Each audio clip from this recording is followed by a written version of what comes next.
জিতের জন্মদিনে উচ্ছ্বাস দেখবার মতো অনুরাগীদের। আজ জিতের জন্মদিন। জিতকে জন্মদিনের শুভেচ্ছা জানাতে তার অনুরাগীরা পৌঁছেছিলেন তার বাড়িতে। প্রত্যেকবারের ন্যায় পরিবারের সঙ্গে অনুরাগীদের সঙ্গে দেখাও করেন, অনুরাগীদের সাথে কেকও কাটেন তিনি।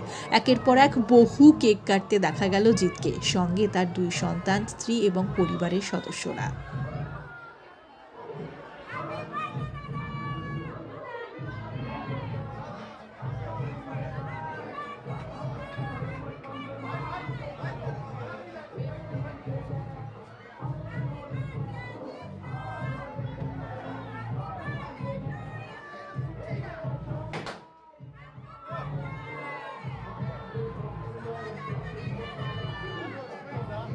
টলিউডের বস তো বটে, জিৎ হলো আমাদের সকলের প্রিয় নায়ক। আর জিতের জন্মদিন, তাই তো অনুরাগীদের উচ্ছ্বাস ছিল দেখবার মতো। সকাল সকাল সকলেই ভিড় জমিয়েছিলেন জিতের বাড়ির সামনে। ফ্যান কালার থেকে আয়োজন করা হয়েছিল এই জন্মদিন উদযাপনের, যেখানে দেখা যায় ফ্যানেদের আনা প্রত্যেকটি কেক কাটতে অভিনেতাকে, সঙ্গে ছিল তার পরিবার।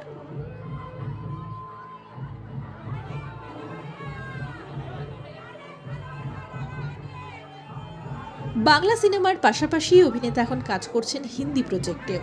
জিতকে দেখা গিয়েছে খাকি ওয়েব সিরিজে। এই ওয়েব সিরিজে জিতের যথেষ্ট প্রশংসা হয়েছে সমস্ত মহলে। জিতকে আগামী দিনে দেখা যাবে বাংলা ছবি কেউ বলে বিপ্লবী, কেউ বলে ডাকাতে অভিনয় করতে। জন্মদিনের শুভক্ষণে এই সিনেমার ট্রেলার লঞ্চ করেছেন অভিনেতা। কেউ বলে বিপ্লবী, কেউ বলে ডাকাত ছবিটি মুক্তি পেতে চলেছে 2026-এ। ছবিটির ঝলক ইতিমধ্যে এসেছে প্রকাশ্যে। দর্শকেরা দারুণ পছন্দ করছেন। আমাদের তরফ থেকেও জিতের জন্য রইল শুভকামনা।